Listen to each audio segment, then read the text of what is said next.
PNB Nirav Modi scam. शायद ही कोई Indian होगा जिसने इस स्कैम के बारे में नहीं सुना होगा, लेकिन अगले 5 मिनट में मैं आपको इस स्कैम की रियलिटी चेक और कैसे ये स्कैम हुआ और क्यों ये स्कैम होने दिया गया वो बताने वाला हूँ। वीडियो शुरू करने से पहले जय हिंद दोस्तों, मेरा नाम है Ankur Malhotra. Welcome to the new video channel money with Ankur. Let's get started to the video. अगर चैनल में पहली बार आया तो चैनल कर लीजिए सब्सक्राइब। यहाँ पर हम आपको फाइनेंशियली एजुकेट करते हैं। सबसे पहले तो financial impact and magnitude. 14,356 crore का टोटल स्कैम अमाउंट था।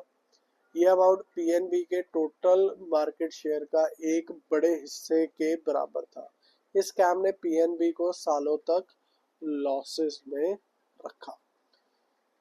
The mastermind Nirav Modi, celebrity diamond jeweller जो ग्लोबल लेवल पर स्टार्स के लिए डिजाइन बनाता था।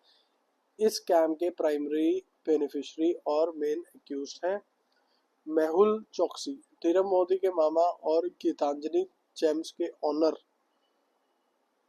इन्होंने नीरव के साथ मिलकर बैंकिंग लूपहोल्स का फायदा उठाया। The instrument of fraud, letter of undertaking LOU. LOU एक बैंक गारंटी होती है जिसके बेसिस पर फॉरेन बैंक से शॉर्ट टर्म क्रेडिट लोन मिलता है। स्विफ्ट एब्यूज, पीएनबी ऑफिशियल ने स्विफ्ट मैसेज भेजा पर सीबीएस में एंट्री नहीं की, ऑडिटर्स को पता ही नहीं चला। जीरो कोलेटरल, हाँ जी जीरो कोलेटरल। अगर आपने आज की डेट में लोन लेना है तो भाई साहब कोलेटरल चाहिए, कोलेटरल चाहिए, कोलेटरल चाहिए, लेकिन इन्हें जीरो कोलेटरल पे लोन दिया गया। बिना किसी सिक्योरिटी या मार्जिन मनी के नीरव मोदी को गारंटीज दी जा रही थी। System failure, by passing the CBS, PNB के ऑफिशियल ने जानबूझकर इनकी एंट्री बैंक के कोर बैंकिंग सिस्टम सीबीएस में नहीं की। इस वजह से बैंक के इंटरनल ऑडिट प्रोसेस ने सालों तक इन ट्रांजैक्शन को फ्लैग नहीं किया। ये सिस्टम और इंसान का एक फेटल कॉम्बिनेशन था। द रोल ओवर गेम, 2011 पहली बार एलओयू में इशू किए गए में फ्रॉड पाया गया। 2014 टू 16 एलओयू अमाउंट लगातार बढ़ते गए। 2017 पुराने लोन चुकाने के लिए नए एलओयू बनाए गए। 2018 में फाइनली स्कैम एक्सपोज हुआ और नीरव मोदी भाग गया। How it got exposed.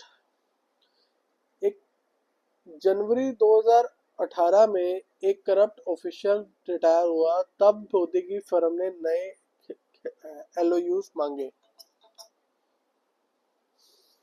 जनवरी 2018 में एक करप्ट ऑफिशियल रिटायर हुए, तब मोदी की फर्म ने नए एलओयूज मांगे। नए ऑफिसर ने पुरानी हिस्ट्री चेक की और तब सीबीएस में कोई रिकॉर्ड ही नहीं मिला। तब बैंक को रियलाइज हुआ कि उनके साथ फ्रॉड हो रहा है।